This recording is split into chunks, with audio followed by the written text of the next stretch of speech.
Good evening, Viraj. Good evening, sir. Okay, yesterday up to meter bridge we have learnt. In continuation with that, today we are going to learn about potentiometer. The word itself reveals that potentiometer. Meter is nothing but to measure. Physics la வந்து thermometer அந்த மாதிரி நிறைய metre பார்த்திருக்கோம். Volt metre, ammeter, metre அப்படினாலே an instrument for measuring. Potentiometer அப்படினா என்னவா இருக்கும் டிஃபரண்டா? It is going to measure potential. Potential difference measure பண்றதுக்கு ஒரு apparatus அப்படினு சொல்லலாம். Okay? So potential difference னா என்ன? Actually ஒரு suppose if we take a battery னுடைய terminals, அந்த terminal இருக்குல்ல positive and negative, அந்த terminalக்குள்ள potential difference என்ன சொல்லுவோம்? EMF அப்படினு சொல்லுவோம். So either you can say we are going to measure the potential difference between the terminals of a battery, or simply you can say you are going to find out the EMF of the battery அப்படினு சொல்லலாம். So இது மாதிரி potential difference of measure பண்றதுக்கு use பண்ற ஒரு important instrument. This is what we call it as potentiometer. Hope you would have seen that in the laboratory. இப்படிதான் இருக்கும் potentiometer. You can see that it consists of 10 meter long uniform wire. Why do we say uniform? And the thickness வந்து from the beginning to the end it will be uniform. அந்த மாதிரி 10 meter wire இருக்கு. It is made up of manganese or constantan. இந்த ரெண்டு மெட்டீரியல்ல it is made up of. Usually it will be manganese wire. And it is stretched into 10 segments. நம்ம metre பிரிட்ஜ்ல we have got only one segment, only 1 meter wire. But in the potentiometerல this 10 meter wire is stretched into 10 segment, 10 into 1 meter. So it is actually a meter bridge தான். ஆனா metre பிரிட்ஜ்ல 1 meter wire பதிலா இங்க 10 meter use பண்றோம். Right? And each one is 1 meter. அந்த மாதிரி the direction is very important. எந்த டைரக்ஷன்ல வரோம் அப்படினா we are going to find out the balancing length. Meter பிரிட்ஜ்ல எப்படி ஜாக்கி வச்சு பேலன்சிங் லென்த் கண்டுபிடிச்சோமோ அதே மாதிரி இங்க என்ன பண்ண போறோம்? we are going to use the jockey for finding out the balancing length. அதனால எந்த டைரக்ஷன்ல ஸ்டார்ட் பண்றோமோ அது நல்லா பாத்துக்கணும். வயர் வந்து எப்படி போயிட்டு வருதுன்னு தெரிஞ்சுக்கணும். லேப்ல பாக்கும்போது கண்டுபிடிக்கலாம் நீங்க எந்த பக்கமா போயிட்டு எப்படி வருது அப்படின்னு. எந்த எண்ட் ஸ்டார்டிங் எந்த எண்ட் எண்டிங் அந்த மாதிரி இருக்கும். 2 ends will be there. இங்க ஒன்னு அந்த last end will be here. இந்த மாதிரி ரெண்டு இருக்கு. இந்த எண்ட்ல இருக்கும். Any one end, both the terminals will be there. Now since it is consisting of uniform length, that is uniform thickness, right? The resistance will not vary much. அதுக்கு தான் uniform சொல்றோம். ஏன்னா யூனிஃபார்மா இல்லன்னா என்ன ஆகும்? ரெசிஸ்டன்ஸ் வேரி ஆகும். Resistance vary ஆச்சுன்னா potential difference vary ஆகும். அதெல்லாம் அவாய்ட் பண்றதுக்கு தான் it is given as a uniform thickness. And you can see that they are stretched parallel to each other. Straight up பார்க்கலாம். எல்லாமே each wire is parallel to each other and it is stretched on a horizontal wooden board. இந்த மாதிரி wooden boardல it is fixed to this wooden board, right? And the ends of the wire are fixed to a copper strips with a binding screws. இந்த மாதிரி binding screw இருக்கும். அந்த ends என்ன பண்ணுவோம்? ஒரு copper strip கூட கனெக்ட் பண்ணி டைட்டா ஹோல்ட் பண்ணிரும். ஏன்னா அந்த லூஸ் கான்டாக்ட் என்ன ஆகும்? பொட்டன்ஷியல் டிஃபரன்ஸ் வேரி ஆயிட்டே இருக்கும். because the flow of current will be varying. அதனால டைட்டா என்ன பண்ணிருக்கோம்? இந்த copper strip கூட both the ends will be connected. Now as we have seen in the meter bridge, here also there will be a meter scale, right, is fixed on the board which is parallel to this wire. எதுக்காக அப்படின்னா using the jockey you are going to measure the balancing length இல்லையா? அந்த balancing length எங்க வருதோ அதுக்கு என்ன பண்ணலாம்? straight away you can find out the balancing length from the meter scale. இந்த meter scaleல அந்த ஜாக்கிக்கு நேரா என்ன ரீடிங் இருக்கோ அதை ஈஸியா ஃபைண்ட் அவுட் பண்றதுக்கு என்ன பண்ணிருக்காங்க? It is provided with a meter scale which is fixed at the end of this, which is parallel to this wire, right? And already we have seen in the meter bridge எப்படி electrical contact பண்றோம் அப்படின்னா using the jockey. நேத்து சொன்னேன் இல்லையா? jockey பாத்துறீங்க. அந்த jockey வச்சு எங்க press பண்றோமோ அந்த இடத்துல என்ன ஆகும்? the electrical contact will be made. And we have already seen that the electrical contact is made by using jockey. அதுக்கு பின்னாடி என்ன இருக்கும்? டெஃபினட்டா ஒரு galvanometer, high resistance. அது வழியா என்ன ஆகும்? the electrical contact will be made, right? Now we'll see first the principle of this potentiometer. It's another 5 mark question. Explain the principle of a potentiometer அப்படினு கொடுப்பாங்க. Okay? It is something similar to meter bridge. Meter bridge நல்லா தெரிஞ்சதா என்ன பண்ணலாம்? இந்த potentiometer principle same தான். Let us see. Now what is the connection? You see that this AB அப்படி mention பண்ணிருக்கு இல்லையா? Though it is looking like single line, it is made up of 10 meter wire. அந்த 10 meter wire தான் இங்க இந்த potentiometer wire தான் இங்க AB ன்னு மென்ஷன் பண்ணிருக்கோம். Okay, now a battery is connected between the ends A and B, right? A battery is connected and through a plug key. இந்த battery எப்படி பண்றோம், இந்த A and B குள்ள பேட்டரி எப்படி கனெக்ட் பண்ண, ஜெனரலாவே இந்த பேட்டரி கனெக்ட் பண்ணும்போது we use plug key. எதுக்கு அப்படின்னா whenever we want to stop the current, flow of current, அப்பலாம் வயர் எடுத்து என்ன பண்ண முடியாது, unscrew பண்ண முடியாது. It is very difficult. சடனா ஸ்டாப் பண்ணனும் என்ன பண்ணலாம், இந்த பிளக்ல இருக்க இந்த கீ எடுத்துட்டா the circuit will become open. So if you plug the key it will become a closed circuit. அந்த மாதிரி plug பண்ணி எடுக்கிறதுனால it is called a plug key. So AB அந்த ரெண்டு வயர், அந்த ரெண்டு, that means the 10 meter wire உடைய ரெண்டு எண்டையும் through a plug key a battery is connected. Now a steady current flows through the potentiometer wire. So if a current is flowing, இந்த battery use பண்றதுனால a steady current will be flowing through this potentiometer wire. So இது வரைக்கும் இருக்க circuit இத மறந்துடுங்க, this is called the primary circuit. So battery, jockey and this potentiometer, இந்த சர்க்யூட்டுக்கு என்ன பேரு, it is called a primary circuit. Now this primary cell, another primary cell is connected. இங்க battery, இங்க ஒரு primary cell. Primary cell னா தெரியும் இல்லையா, நமக்கு ஏற்கனவே படிச்சிருக்கோம். Leclanche cell, Daniell cell சொல்லி அந்த மாதிரி ஒரு Leclanche cell, ஒரு primary cell இங்க கனெக்ட் பண்ணிருக்கோம். And usually I have told you this primary cell is connected through a galvanometer, high resistance and a jockey, right? And this is forming a secondary circuit. இந்த பக்கம் connect பண்றதுக்கு பேரு secondary circuit. So there are two circuits, primary circuit and secondary circuits, right? Now if the potential difference between A and J is equal to the EMF of the cell, what do you mean by that? நம்ம ஏற்கனவே வந்து primary சர்க்யூட்ல ஒரு battery connect பண்ணிருக்கோம், அதுக்கு ஒரு EMF இருக்கும் இல்லையா, சே for example 1.5 volt வச்சுக்கோங்களேன், அது வோல்டேஜ் இருக்கு. இப்போ ஜாக்கி என்ன பண்றோம், இந்த வயர்ல வந்து மூவ் பண்ணிட்டே வரும், ஒரு இடத்துல பர்டிகுலர் பாயிண்ட்ல வைக்கும்போது என்ன ஆகுது, the galvanometer will show zero deflection. அப்போ zero deflection னா என்ன அர்த்தம், no current is flowing through the galvanometer. எப்ப no current will flow, already we have seen in the இதுல பாத்துருக்கோம், Wheatstone bridgeல பாத்துருக்கோம். அந்த galvanometer, Wheatstone bridge ஞாபகம் இருக்கு இல்லையா, அந்த galvanometerல எப்ப null deflection வரும், do you remember that? IG is equal 0 ன்னு போட்டோம் இல்லையா, ஞாபகம் இருக்கா, அது எப்ப வருது IG is equal 0? Can you tell me that point? Wheatstone bridgeல IG is equal 0 ன்னு எப்ப வருது? வந்து எப்போ அந்த கரண்ட்ல அந்த சர்க்யூட்ல கரண்ட் போகாதுன்னு செக் பண்றது. எப்ப கரண்ட் போகாது, IG is equal 0 னா கரண்ட் 0, galvanometerல போற கரண்ட் 0 ன்னு சொல்றேன். எப்ப galvanometerல கரண்ட் போகாம இருக்கும்,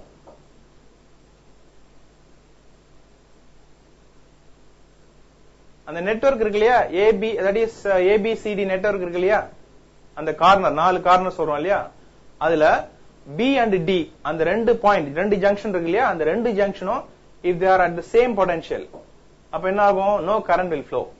அப்ப potential சேமா இருக்கும்போது என்ன ஆகாது, it will not allow the charges to flow through. அதனால தான் என்ன சொல்றோம், current is 0 ன்னு சொல்றோம்.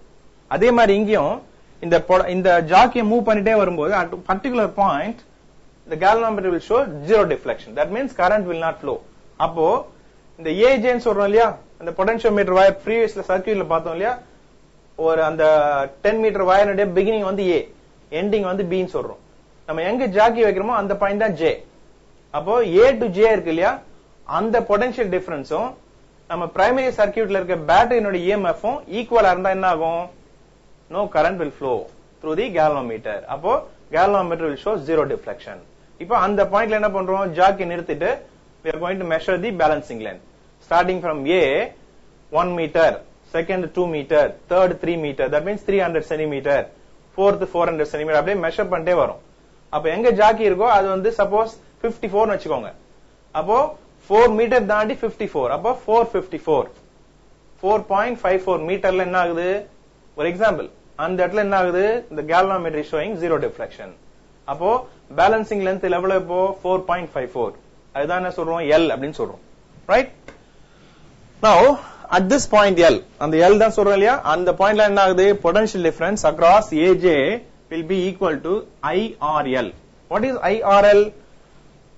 Where R is nothing but ஞாபகம் இருக்கா? R என்ன தெரியுமா? The resistance per unit length. Resistance per unit length of the wire. இப்போ balancing length L னு எடுத்துக்கிட்டோம். Okay? So what is the formula for potential difference? V is equal to IR. இதுதான் நமக்கு தெரியும். V is equal to IR according to Ohm's law. இப்போ இந்த AJ குள்ள potential difference கண்டுபிடிக்கணும். அதுக்கு என்ன பண்ணனும்? I நமக்கு தெரியும். What is the current flowing through தெரியும். I. Resistance எப்படி கண்டுபிடிக்கிறது? அந்த length of the wire க்கு L னு எடுத்துக்கிட்டா resistance per unit length வந்து R. So small r. The total length எவ்வளவு? L. So IRL. அதுதான் அது potential difference between the point A and J. So AJ குள்ள potential difference இது. அப்போ EMF எவ்வளவு வச்சிருக்கோம்? E னு வச்சிருக்கோம். So இந்த E யும் primary circuitல இருக்க EMF ம் இப்ப நம்ம கண்டுபிடிச்ச balancing lengthக்கு இருக்க potential difference will be equal. அப்பதான் என்ன ஆகும்? The galvanometer will show zero deflection. Now இப்ப இந்த பாயிண்ட் வந்தாச்சு. அப்போ what do you understand from this? Since I and R are constants, ஏனா current flowing through the circuit is same. நம்ம battery change பண்ண போதில்லை. அதே மாதிரி same wire only we are using. So the resistance per unit length will not change. அப்போ என்ன change ஆகலாம்? I only will be changing. அப்போ E will be proportional to I. அப்போ suppose இந்த battery change பண்றோம் வச்சுக்கோங்க. அப்போ EMF, that is battery same ஆச்சு, EMF increase பண்றோம் வச்சுக்கோங்க. அப்ப என்ன ஆகும்? லென்த்தும் இன்க்ரீஸ் ஆகும், பேலன்சிங் லென்த்தும் இன்க்ரீஸ் ஆகும். சோ இந்த ரெண்டு கான்ஸ்டன்டா இருக்கிறதுனால we can say that E is proportional to L. Right? So depending upon the EMF of the battery, the potential difference will be varying. So we can say the EMF of the cell is directly proportional to its balancing length. இதுதான் அது the principle of the potentiometer. இந்த point தான் potentiometer உடைய principle. Right? இந்த point ஞாபகம் வச்சுக்கணும். The EMF of the cell is directly proportional to the balancing length. So இந்த point வச்சு தான் என்ன பண்ண போறோம்? நெக்ஸ்ட் டாபிக்ல we are going to compare the EMF of two cells. அந்த கம்பேரிசன் தான் your practical point. மீட்டர் பிரிட்ஜுக்கு அடுத்து இருக்க practical என்னது? How will you compare the EMF of two cells using potentiometer? Another important experiment. அந்த எக்ஸ்பெரிமென்ட்ல ரெண்டு cell எடுத்துப்போம். ஒன்னு Daniell cell, another one Leclanche cell. இந்த ரெண்டு செல்லுடைய EMF எப்படி கம்பேர் பண்றது அப்படின்றதுக்கு எந்த இன்ஸ்ட்ருமென்ட் யூஸ் பண்ண போறோம்? பொட்டென்ஷியோமீட்டர் யூஸ் பண்ண போறோம். ரைட்? சோ அதுக்கு என்ன பேஸ்? இந்த பிரின்சிபல் தான் base. E is proportional to L. Okay? So அதை யூஸ் பண்ணி இப்போ now we will see how to compare the EMF of two cells using the potentiometer. Very important 10 mark question. எப்படி நான் metre bridge சொன்னனோ அதே மாதிரி இந்த comparison of EMF also, so 10 mark question which will be helpful for your practical as well as theory. நல்லா படிச்சிட்டீங்களா என்ன பண்ணலாம்? பிராக்டிகலும் ஈஸியா, theory part எழுதலாம், எக்ஸாம்லயும் இது எழுதலாம் ஈஸியா. So very easy only. Well, let us see how to compare the EMF of two cells using the potentiometer. Puneet, can you tell me what is that instrument you are using here? இந்த மாதிரி நிறைய அடிக்கடி பார்த்திருக்கீங்க இல்லையா? Do you know what is this one called?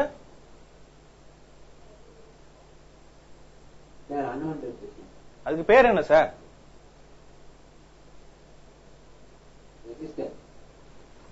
லேப்ல use பண்ணிருக்கீங்களா இந்த experiment? பண்ணிருக்கீங்களா? What is that? Rheostat. Yeah, rheostat. Rheostat is nothing but, as you said in the beginning, it is a variable resistor. Right? Variable resistor னு சொல்லலாம், இல்ல rheostat. Both are same only. But இந்த மாதிரி shape இருந்தா இத rheostat னு சொல்லணும். Okay? இப்பலாம் வேரியபிள் ரெசிஸ்டர் வந்து ஸ்விட்ச் ஃபார்ம்ல வந்துருச்சு. ரெகுலேட்டர் இருக்கு இல்லையா, நம்ம ஃபேன் இருக்குல்ல ரெகுலேட்டர், அது கூட என்ன பண்ணலாம்? அது கூட ரெகுலேட்டர் தான். அது கூட என்ன பண்ணும்? ரெசிஸ்டன்ஸை வேரி பண்ணி கரண்ட் ஃப்ளோவை அட்ஜஸ்ட் பண்றது. அந்த மாதிரி நிறைய ஃபார்ம்ல வந்துருச்சு. பட் இந்த லேப்ல நம்ம இதுதான் யூஸ் பண்றோம். This is called a rheostat or variable resistor. Okay. Now let us see how to find out the, or how to calculate or how to compare the EMF. either compare பண்ணலாம், இல்ல உன்னோட EMF தெரியலனா கூட கண்டுபிடிக்கலாம். Both are possible. Okay, now as we have seen in the simpler circuit, as we have seen in the beginning one, how to see the principle of the potentiometer. இங்க என்ன இருக்கும்? primary circuit இருக்கும், secondary circuit இருக்கும். Okay, now the first circuit you see, the potentiometer wire AB is connected in series with the battery, key and a rheostat. Battery, key and a rheostat. Okay, so this is the symbol for rheostat. You know that ஒரு arrow mark இருக்கும், இது மாதிரி இருக்கும். And remember, rheostatல எப்பவுமே லேப்ல connect பண்ணும்போது both end will be there. One lower end la connect பண்ணா இன்னொரு upper end la connect பண்ணனும். அது ஞாபகம் வச்சுக்கணும் நீங்க. ஓகே, சேம் சைடுல கனெக்ட் பண்ண கூடாது. one at the lower part and another one another terminal la upper part la connect பண்ணனும். சில ரியோஸ்டாட்ல ரெண்டு switch தான் கொடுத்திருப்பாங்க. அப்படி இருந்தா அந்த ரெண்டு மட்டும் யூஸ் பண்ணிக்கலாம். Okay, right. Now this is forming a primary circuit as we discussed in the principle of potentiometer. Here also similar to that one, the potentiometer wire AB is connected in series with a battery, key and a rheostat. This is forming a primary circuit. Now next one, the end A of the potentiometer is connected to the terminal C of the DP-DT switch. This is called a 6-way double way, that is DP-DT ன்னு சொல்றோம் பாருங்க, double pole double throw. You have to remember that, லேப்ல use பண்ணும்போது தெரியணும் உங்களுக்கு. double pole double throw, what is that? இதுதான் double pole னா ஒரு பக்கம் ஒரு டெர்மினல், இன்னொரு பக்கம் இன்னொரு டெர்மினல். இந்த பக்கம் எடுக்கலாம் இல்ல அந்த பக்கம் எடுக்கலாம். It is called a double throw. So ரெண்டு போல் இருக்கு, ரெண்டு பக்கமும் throw பண்ணலாம். That is why it is called a DP-DT switch, double pole double throw switch, or we can say it is 6-way switch, 6-way key. ஆறு டிஃபரண்ட்ல இருக்கும். You can connect the wires in all the 6 terminals, right? எப்படி use பண்ண போறோம்னு பார்க்கலாம். Now we see that the end of A potentiometer is connected to the terminal C of DP-DT switch. இங்க எது C?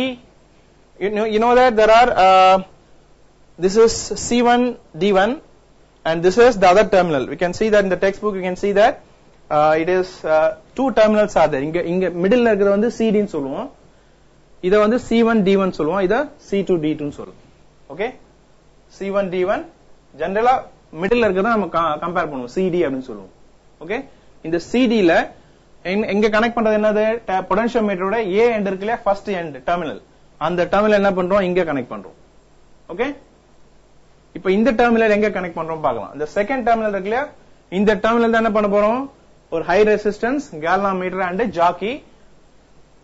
That is how we have to connect. See that in the double DP-DT switch la the A என்ற பாயிண்ட C கூட connect பண்ணிரோம். Then from the D point it is connected to a galvanometer, high resistance and jockey. Okay, and this is nothing but called a secondary circuit. Now this terminal C1 and D1, it is connected to the 2 terminals of the first battery, and similarly C2 DT is connected to the second battery. இந்த செல் தான் compare பண்ண போறோம் இல்லையா? E1 அப்படின்றது EMF of the first cell and E2 is the EMF of the second cell. இந்த E1 E2 தான் compare பண்ண போறோம். அதனால இந்த C1 D1 ல ஒரு செல்லையும் C2 D2 ல இன்னொரு செல்லையும் கனெக்ட் பண்றோம். Okay, and this D terminal is connected to galvanometer, high resistance and jockey. Right, this is the description of the circuit. And then now we assume that let I be the current flowing through the primary circuit. The same procedure. அப்ப என்ன ஆகும்? Let R, small r be the resistance of the potentiometer wire per meter length. That is, either you can write like this or we can say let small r be the resistance per unit length of the potentiometer wire. What do you have to say? Let small r be the resistance per unit length of the potentiometer wire. Now என்ன பண்றோம்? Double போல் இருக்கு இல்லையா, double த்ரோன்னு ஒரு பக்கம் என்ன பண்றோம்? அந்த ஸ்விட்சை திருப்புறோம். அந்த DP-DT ஸ்விட்ச்ல let the pole be on the side of C1 D1. அப்ப என்ன ஆகும்? E1 அப்படின்ற இருக்க அந்த செல் வந்து சர்க்யூட்ல இன்க்ளூட் ஆகும். இன்னொரு செல் என்ன ஆகும்? எக்ஸ்க்ளூட் ஆயிடும். கனெக்ட் பண்ணாதான் இன்க்ளூட் ஆகும் இல்லையா? அதனால அந்த லிவரை தூக்கி ஒரு பக்கம் போடும்போது என்ன ஆகுது? E1 அப்படின்ற செல் சர்க்யூட்ல இன்க்ளூட் ஆகுது. அப்ப என்ன பண்றோம்? அது கனெக்ட் பண்ண பிறகு we are going to move the jockey. அந்த 10 மீட்டர் வயர்ல என்ன பண்றோம்? ஸ்லோவா A ல இருந்து ஸ்டார்ட் பண்றோம். அப்படியே மூவ் பண்ணிட்டே வந்து கான்டாக்ட் பண்ணிட்டே வரும். ஒரு பர்టిక్యులர் பாயிண்ட்ல என்ன ஆகும்? as usual the galvanometer will show zero deflection. இப்போ அந்த பாயிண்ட்ல என்ன பண்ணோம்? we have to find out the balancing length. அதுதான் என்னது? L1. இப்போ A ல இருந்து L1 அந்த J ஜாக்கி வைக்கிறோம் இல்லையா, J அது வரைக்கும் இருக்கிறது தான் என்னது? length L1. Understand? So L1 for that AJ, what is the potential difference? It is I or L1. ஏன் இங்க L1 கொடுத்திருக்கோம்? பிரின்சிபல் ஆஃப் பொட்டன்ஷியோமீட்டர்ல வெறும் L தான் சொன்னோம். Isn't it? இங்க why do we say that as L1? புனேத்,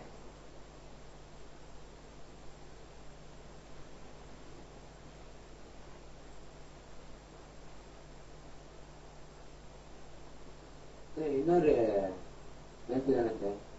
metre தானே sir? இன்னொரு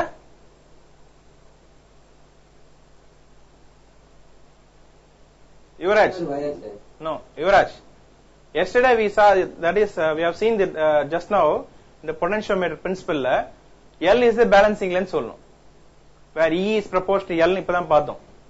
அங்க L னு சொல்லிட்டு இங்க L1 சொல்லணும்.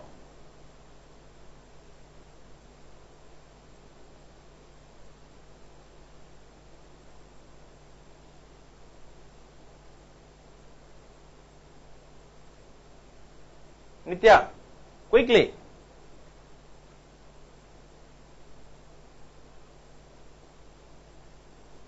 Balancing length of first cell. Exactly, very good. Because we are using two cells இல்லையா, அதனால ஒரு செல்லுக்கு E1 சொல்றோம், next cell கனெக்ட் பண்ணும்போது E2 சொல்றோம், that is L2 சொல்றோம். So to find out the difference only we are using L1 and L2. இப்போ ஒரு செல் தான் இன்க்ளூட் பண்ணிருக்கோம் இல்லையா. Similarly what we are going to do, now we have got the expression E1 is I or L1, இது first equation. Similarly இப்போ என்ன பண்றோம், அந்த டபுள் போல் DPDT switchல அந்த லிவரை தூக்கி அந்த பக்கம் போறோம், on the other side C2D2 ல. அப்ப என்ன ஆகும், E1 cell will be excluded, E2 cell will be included. இப்போ again same procedure is followed. What you are going to do, we'll move the jockey throughout the wire. At one point what will you get, the balancing length will be found out by seeing the galvanometer null deflection. So at that point we can say that the potential difference at AJ, that is called L2, will be I or L2. It is L2, or otherwise we can say at this point, since we say that the potential difference of this for this balancing length will be equal to the EMF of the cell E2. So anga E1 is equal IR L1, inga E2 is equal IR L2. Rendu equation vandirukku. Now we divide this equation. What do you get? E1 by E2 will be equal to I R L1 by I small r L2, right? So since both these are common, they will get cancelled. What is remaining now, E1 by E2 is nothing but L1 by L2. So by simply measuring the balancing length for each cell, we can compare the EMF of the given cells. Suppose if any one of these is not known, we can find out by taking this to the other side. Suppose if you want E1 is equal to E2 into L1 by L2. That way we can calculate the EMF of any unknown cell. Okay, so this is a very simple one, and remember that what is required here is circuit diagram should be drawn very properly. Sometimes in 10 mark question they will add both, explain the principle of the potentiometer, how will you compare the EMF of given two cells using the potentiometer அப்படினு ரெண்டு combine பண்ணி கேட்பாங்க. அப்போ டோட்டலா what we have to do, two diagrams you have to draw. One is for principle of potentiometer, another one for comparison of EMF. ரெண்டு டயகிராமுக்கும் mark இருக்கு. Then principle of potentiometer explain பண்ணிட்டு அந்த ஈக்குவேஷன்ல E is proportional to L அந்த ஃபார்முலாவும் அதுக்கு முன்னாடி formula E is equal to I or L அப்படினு போடுவோம் இல்லையா, இந்த ரெண்டு ஈக்குவேஷனுக்கு மார்க் இருக்கு. And similarly இந்த ஈக்குவேஷன்லயும் we are getting diagram is there, and similarly for the first E1 is equal to I or L1, அதே மாதிரி second equation, அதே மாதிரி finally this equation and this last sentence, இது எல்லாத்துக்குமே மார்க்ஸ் இருக்கு. You should never miss any of these points. Okay, so this description is very easy. By looking at the diagram, circuit diagram, you can write easily. Okay, so learn this very well. One of the expected question for this year.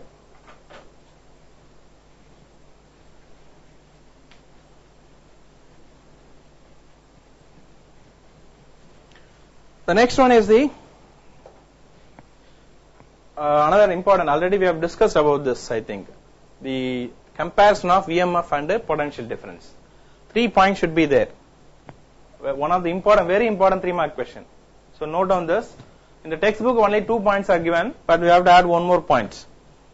The first one is EMF, the second column says about potential difference. What is it says? First one is that it is the difference of potential between the terminals of a cell in an open circuit. So circuit la வந்து just now we have seen plug key போட்டா என்ன ஆகும், அது closed circuit. Plug key போடாம இருந்தா என்ன ஆகுது, current flow ஆகாம இருக்கிற circuit தான் என்னது, open circuit. அப்போ current flow ஆகாத இருக்க open circuitல potential difference between the two terminals of the battery, the cell, அதுதான் என்னது, EMF. இப்போ current போகுது, அந்த சர்க்யூட்ல சே ஃபார் எக்ஸாம்பிள் மீட்டர் பிரிட்ஜ்ல கரண்ட் போகுதுன்னு வச்சுக்கோங்க. பிளக் கீ போட்டாச்சு, மீட்டர் பிரிட்ஜ்லயோ இல்ல பொட்டன்ஷியோ மீட்டர்லயோ கரண்ட் போயிட்டு இருக்கு. இப்ப அந்த வயர்ல ஏதாவது 2 பாயிண்ட்ல வைக்கிறோம் வச்சுங்க, அந்த டிஃபரன்ஸ் இன் பொட்டன்ஷியல் என்னது? Potential difference. சோ அந்த 2 பாயிண்ட் என்ன சொல்றான்? Any 2 points. So it is the difference of potential between any 2 points in a closed circuit. So இந்த பாயிண்ட் ஞாபகம் வச்சுங்க, இது ஓபன் சர்க்யூட், இது க்ளோஸ் சர்க்யூட். இது difference of potential between the terminals of the battery, terminals of the cell. இங்க between 2 points. ரெண்டுமே difference in potential, but இங்க 2 terminals, இங்க 2 points, இங்க open circuit, இங்க closed circuit. அது it is forming the first point. And second point is it is a definite value for the cell. ஏன் அப்படின்னா ஒரு ஆர்டினரி பேட்டரி இருக்கு உங்ககிட்ட, எவரிடி பேட்டரி இருக்குன்னு வச்சுக்கோங்க, ரைட்? அதுக்கு 1.5 வோல்ட்னா 1.5 தான், it will not change, right? Definite value. ஆனா இங்க என்ன ஆகும்? It is not a definite value. Why? As the cell produces electricity, the potential difference will also be keep on changing. So it is not a definite value and varies as the cell produce electricity. So you can simply write it is a definite value for a cell, and here you can say it is not a definite value and varies அப்படினு சொன்னா போதும். Okay? Definite and not definite and varies. And third point, it is independent of external resistance. ஏன் அப்படி சொல்ல பார்க்கலாம்? EMF வந்து independent of external resistance அப்படினு சொல்றோம் இல்லையா? ஏன்? Nithya, tell me.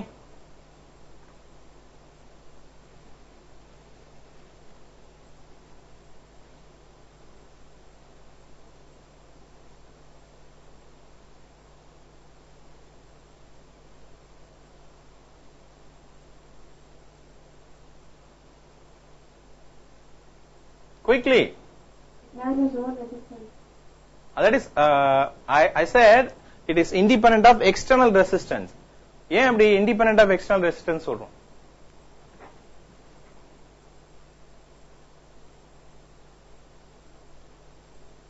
That means, yeah, even if we add some more resistance in the external circuit, this EMF will not vary அப்படின்னு சொல்றாங்க. ஏன் அப்படி சொல்றோம்?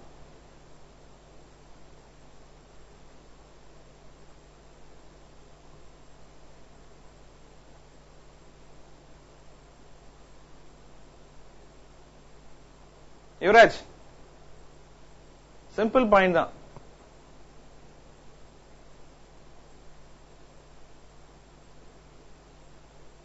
என்ன சார் என்ன போய் கேக்குறீங்களே சார் அப்படின்னு யுவராஜ் சிரிப்பு வருது. Very good. Puneeth, tell me, why is it independent of external resistance? அதுக்கு பாயிண்ட் ஃபர்ஸ்ட் பாயிண்ட்ல இருக்கு. இங்க ஃபர்ஸ்ட் பாயிண்ட் கவனிச்சா சொல்லிடலாம், சொல்லு பார்க்கலாம். இதுக்கு ஆன்சர் வந்து இந்த கீ பாயிண்ட் இதுல இருக்கு.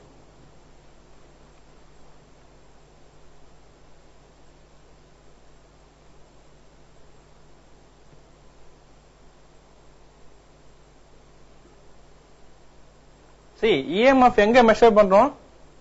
ஓபன் சர்க்யூட் தானே. ஓபன் சர்க்யூட்ல கரண்ட் ஃப்ளோ ஆகாது. அப்போ ஓபன் சர்க்யூட்ல நீ எக்ஸ்டர்னலா எவ்வளவு ரெசிஸ்டன்ஸ் சேர்த்தாலும் EMF என்ன ஆகாது? வேரி ஆகாது.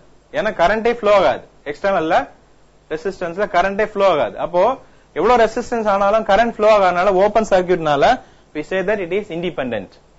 Say it is independent.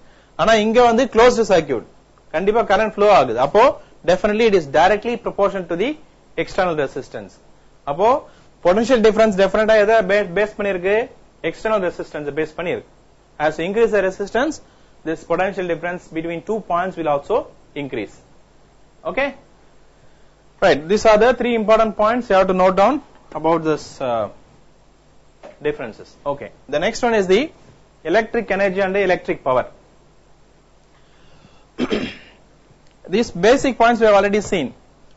Suppose if we assume that I is the current flowing through a conductor of resistance R in a time t, then how much current is flowing? We know this. How much charge is flowing? Q is equal to I into T. Why? Because we know that already we have studied I is nothing but Q by T, rate of flow of charges. Rate of flow of charges. So from this we can say how much charge can flow through this time t. It is I into T. Suppose if the charge Q flows between 2 points, 2 point, because we are talking about potential difference. அதனால whenever you say potential difference அந்த ரெண்டு point எடுத்துக்கிறோம். இப்ப ரெண்டு பாயிண்ட்டுக்குள்ள this much of charge is flowing, right? So with the potential difference, what is that? இந்த ரெண்டு பாயிண்ட்டுக்குள்ள இருக்கிற potential difference v ன்னு எடுத்துக்கிட்டு அந்த பாயிண்ட்ஸ்க்குள்ள இவ்வளவு சார்ஜ் போகுதுன்னு வெச்சுக்கோங்க. So how much work is done in moving the charge? இந்த ரெண்டு பாயிண்ட்டுக்குள்ள say a and b குள்ள potential difference v ன்னு சொல்றேன். q amount of charge is flowing, இங்க இருந்து இது வரைக்கும் போகுது. இப்போ what is the work done? What is that? It is potential difference into the amount of charge. So this is the work done, electric work done சொல்லுவாங்க, VIT. Okay, so VIT is the electric work done. இப்போ what is our aim? We are going to calculate the power. You know what is power means? பேசிக்கா படிச்சிருக்கோம், சின்ன கிளாஸ்லாம் படிச்சிருக்கோம். power is nothing but rate of doing work அப்படினு சொல்லுவாங்க. rate of doing work, that is total work done divided by time, அதுதான் அது power. இப்போ நம்ம work done கண்டுபிடிச்சாச்சு, VIT அப்படினு கண்டுபிடிச்சாச்சு. so இத டிவைட் பண்ணோம். what you are going to do? total work done divided by time. so VIT by T, TT will get cancelled, P is equal to VI. so power is equal to potential difference into current. இது 3 மார்க்ஸ்ல use பண்ணுவோம் அடிக்கடி, ஞாபகம் வச்சுக்கோங்க. how to calculate the power ன்றதுக்கு P is equal VI அப்படினு இந்த லெசன்ல, plus we are going to use the same formula in fourth lesson also. Transformer பத்தி படிக்கும்போது same formula P is equal VI use பண்ணுவோம். Okay, இந்த point நல்லா ஞாபகம் வச்சுக்கோங்க. so electric power is the product of potential difference and the current அப்படின்ற பாயிண்ட நல்லா ஞாபகம் வச்சுக்கோங்க. and now in the same formula, in place of V I can apply IR, since according to Ohm's law V is equal to IR னு தெரியும் இல்லையா? so substitute பண்ணா ஆகுது I square into R. so P is equal to VI னு சொல்லலாம், இல்ல P is equal to I square R, ரெண்டு ஃபார்முலாவும் use பண்ணலாம். கொடுத்திருக்கிற நியூமெரிக்கல் ப்ராப்ளம்ல என்ன டேட்டா கொடுத்திருக்காங்க அதை பொறுத்து என்ன பண்ணலாம், we can modify the formula. கரண்ட்டும் பொட்டன்ஷியல் டிஃபரன்ஸ் கொடுத்தா இந்த ஃபார்முலா, ரெசிஸ்டன்ஸும் கரண்ட்டும் கொடுத்தா இந்த formula I square into R. okay, so up to this power is over. the next one is electric energy is nothing but, we know that capacity to do work. generally capacity to do work is nothing but energy. அதே மாதிரி இங்க என்ன பண்றோம், electric energy is also capacity to do work, right? பவருக்கு என்ன unit of power is watt. அதே மாதிரி energy னோட unit வந்து joules. okay, now in practice நம்ம வீட்ல எல்லாம் யூஸ் பண்றோம் இல்லையா, கரண்ட் கன்சியூம் பண்றோம் இல்லையா, எலக்ட்ரிக் பவர், அதுக்கு யூஸ் பண்ற யூனிட் வந்து கிலோவாட் ஹவர்னு சொல்லுவாங்க. what is that called? kilowatt hour. how much watts of energy is consumed in 1 hour, that is called a kilowatt hour, right? and 1 kilowatt hour is nothing but, நம்ம வீட்ல எல்லாம் use பண்றோம்ல metre ரீடிங்ல, அதுல 1 unit அப்படினா என்ன அர்த்தம், அது 1 kilowatt hour அப்படினு அர்த்தம், right? அந்த 1 kilowatt இருக்கு, இது வந்து another multiple choice question.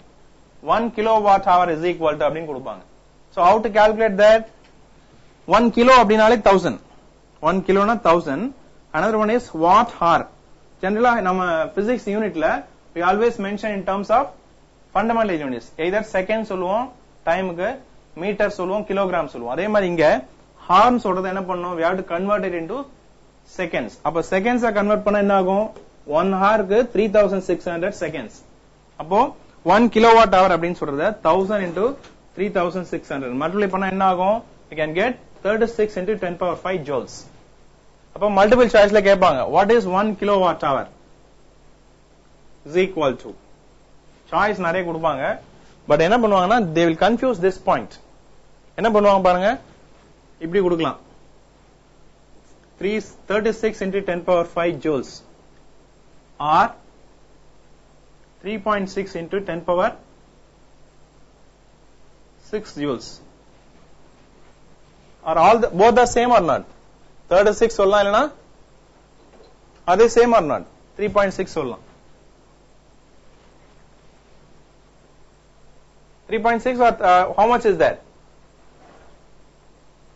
see 36 10 ஆல டிவைட் பண்ணி 10 ஆல மல்டிப்ளை பண்ணா என்ன ஆகும், what will happen? see 36 into 10 power 5 னு வெச்சுக்கோங்க. if I multiply by 10 and divided by 10, what will happen? 36 by 10 is 3.6 into 10 power 5 10 power 1, அப்ப என்ன ஆகும், 10 power 6. ஆனா நம்ம எக்ஸாம்ல என்ன பண்ணுவோம், புக்ல படிச்சு வந்து 36 10 power 5 தானே பார்த்தோம் அப்படின்னு சொல்லிட்டு அந்த சாய்ஸ்ல ஒரு சாய்ஸ் என்ன பண்ணிருப்பாங்க, இதே 36 அப்படின்றத 36 into 10 power 6 அப்படின்னு கொடுத்திருப்பாங்க. சே 5 கொடுத்திருப்பாங்க. It can be either 3.6 இருக்கலாம் இல்ல 360. இது மாதிரி என்ன வேணா கன்ஃபியூஸ் பண்ணலாம். But we have to understand எது வந்து கரெக்டான வேல்யூ தெரிஞ்சுக்கணும். இந்த மாதிரி தான் என்ன பண்ணுவாங்க, மல்டிபிள் சாய்ஸ்ல லைட்டா ட்விஸ்ட் பண்ணும்போது people will miss center. Answer நமக்கு தெரியும் 36 into 10 power 5. இது எப்படிலாம் மாடிஃபை பண்ணலாம் அப்படின்னு ஞாபகம் வச்சுக்கணும் நீங்க. ஓகே, சோ இந்த क्वेश्चन இந்த பாயிண்ட் ஞாபகம் வச்சுட்டு எக்ஸாம்ல என்ன சாய்ஸ் கொடுத்திருக்காங்களோ அது என்ன பண்ணலாம், 10 ஆல மல்டிப்ளை பண்ணி 10 ஆல டிவைட் பண்ணி பார்க்கலாம், இல்ல 100 ஆல மல்டிப்ளை பண்ணி 100 ஆல டிவைட் பண்ணி பார்க்கலாம். எப்படிலாம் சேஞ்ச் பண்ண முடியும் அப்படின்னு பார்க்கணும். சம்டைம்ஸ் டைரக்டாவே கொடுக்கலாம், 36000000 36 lakhs, right? But remember, usually இது மாதிரி 36 10 power 5 எழுதுறது it is not a scientific notation. Generally scientific notation எப்படி இருக்கும், இது மாதிரி தான் இருக்கும். This is called a scientific notation. 3.6 into 10 power 6 joules. இந்த மாதிரி தான் கொடுப்பாங்க எக்ஸாம்ல உங்களுக்கு. மேக்ஸிமம் இப்படி கொடுப்பாங்க அப்படினா they will give this point, this value. So இந்த ரெண்டுமே நீங்க நோட் பண்ணி வச்சுக்கோங்க. So 36 into 10 power 5 or 3.6 into 10 power 6 joules. This is the value of 1 kilowatt hour. Because numerical problem வரும்போது என்ன பண்ணுவோம், sometimes joules மாத்த வேண்டியிருக்கும். இங்க கொடுத்திருக்கிறது வந்து joules. Even multiple choiceல sometimes என்ன பண்ணுவாங்க, இந்த ஜூல்ஸ்க்கு பதிலா வாட் கூட கொடுப்பாங்க. சேம் ஆன்சர் இருக்கும், வாட் இருக்கும், ஜூல்ஸ் இருக்கும். ரிமெம்பர் தட் எனர்ஜி அப்படின்றால என்ன பண்ணும், since it is amount of electric energy, definitely unit வந்து ஜூல்ஸ்ல இருக்கணும். By mistake வாட்ஸும் இதே வேல்யூ கொடுத்து வாட்ஸ் கொடுத்திருந்தா you will get confused. So அதனால be careful while answering the multiple choice questions.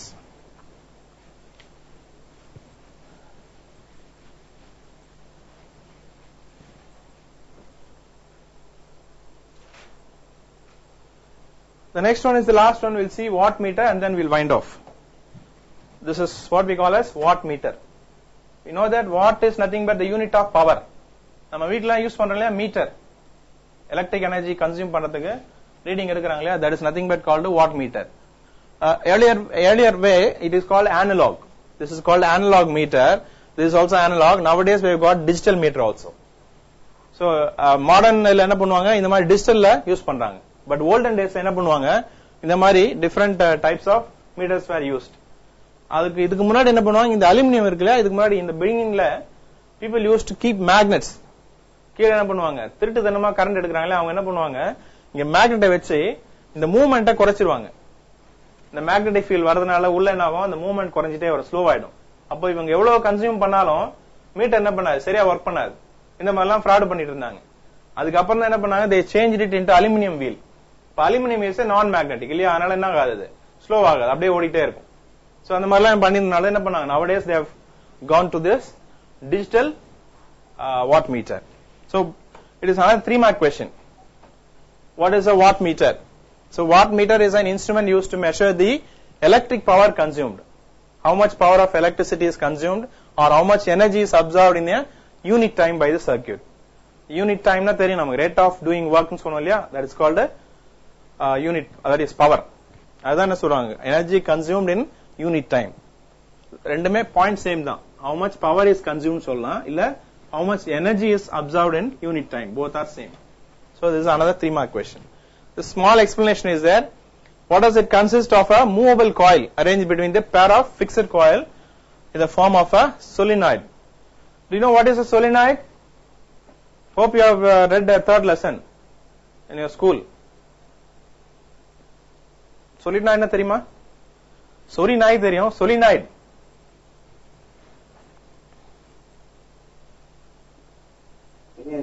பாருங்க சார், ரொம்ப இம்பார்ட்டன்ட் क्वेश्चन தெரியாதுன்றீங்க. மல்டிபிள் சாய்ஸ் क्वेश्चन இது. 3rd lesson முடிச்சாச்சா?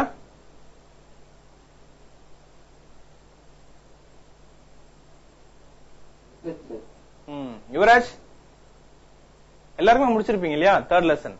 அதுல ஒரு இம்பார்ட்டன்ட் பாயிண்ட் வந்திருக்கு.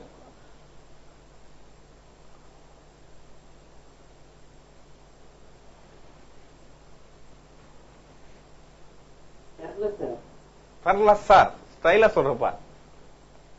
நித்யாக்கு தெரியுமா? சொலினாய்ட் என்ன தெரியுமா? தெரியாது. Okay, don't know sir.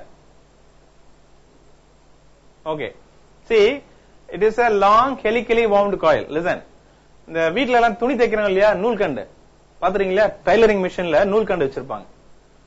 அந்த மாதிரி ஒரு நீட்டா ஹெலிக்கலா காயில் வவுண்ட் பண்ணா அதுக்கு பேர் தான் என்னது? Solenoid. Solenoid is a long helically wound coil.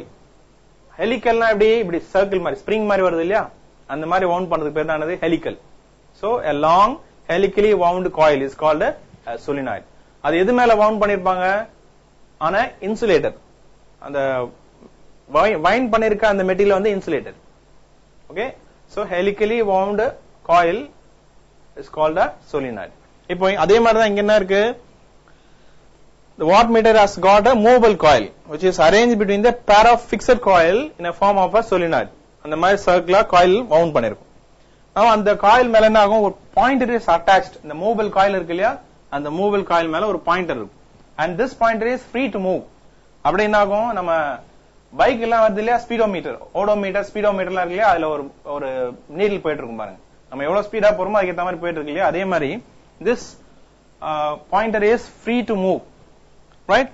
And when the current is flowing through the coil, the direction of the pointer is directly proportional to the power. நம்ம எப்படி பைக்ல வேகமா போகும்போது நீடில் எப்படி போகுதோ, நம்ம எவ்வளவு ஸ்பீட் போறோமோ ஏத்த மாதிரி நீடில் காட்டுது இல்லையா, அதே மாதிரி how much current is flowing through this watt meter, அந்த காயில் உள்ள எவ்வளவு கரண்ட் போகுதோ அந்த கரண்ட்டுக்கு ஏத்த மாதிரி என்ன ஆகும்? இந்த மூவபிள் காயில் மூவ் ஆயிட்டு இருக்கும். So it is directly proportional. So அதை பேஸ் பண்ணி என்ன பண்ணலாம் நம்ம? We can easily find out the power, how much power is consumed here. So that is what about watt meter. உங்களுக்கு யாராவது தெரியுமா ஸ்பீடோமீட்டர் எப்படி ஒர்க் பண்றதுன்னு? பாத்துறீங்களா எப்போது? யுவராஜ், ஸ்பீடோமீட்டர் பாத்திருக்கியா? உள்ள ஏதாவது பாத்திருக்கியா? மெக்கானிக்கல் வேலை பார்ப்போம்ல நம்ம.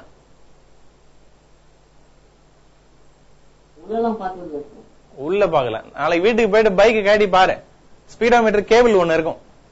அந்த கேபிள் இல்ல ஸ்பீடோமீட்டர் கேபிள் உள்ள பாத்தீங்கன்னா ஒரு நீட்டா ஒரு வயர் போகும்.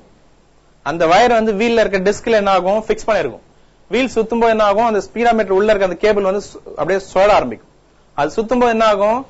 இந்த மேல இருக்க டிஸ்க்ல அந்த ஹெட்லைட்ல இருக்கு இல்லையா அந்த மீட்டர், அந்த மீட்டர்ல என்ன ஆகும்? இது மேக்னெட். அந்த மேக்னெட் உள்ள இது சுத்தும் போது will see that deflection. இது எதை பேஸ் பண்ணி அப்படின்னா, நம்ம 4th லெசன்ல படிப்போம் எட்டி கரண்ட் அப்படின்னு பார்ப்போம். ஒரு மெட்டல்ல வந்து if it is allowed to freely move in a magnetic varying magnetic field, இப்ப ரெண்டு மேக்னெட் நடுவுல ஒரு காப்பர் ராட் இருக்குன்னு வச்சுக்கோங்க, அப்படியே மூவ் ஆயிட்டு இருக்கு வேகமா. சடனா மேக்னெட்டிக் ஃபீல்ட் அப்ளை பண்ணா என்ன ஆகும் தெரியுமா? இந்த மேக்னெட்டிக் காயில் டக்குன்னு அப்படியே நிக்கும், ரைட்? அதே மாதிரி வேரி பண்ண பண்ண என்ன ஆகும்? இது மூவ் ஆயிட்டே இருக்கும். அதே மாதிரி it is relative சொல்லுவாங்க. when you come to that lesson you will understand relative motion between the magnet and the conductor. அதுதான் என்ன பண்ணும்? எட்டி கரண்ட ப்ரொடியூஸ் பண்ணும். சோ அதே மாதிரி ஃபார்மேட்ல we will learn the applications also in the later lessons. Okay, thank you. We'll see you in the next class. Thank you.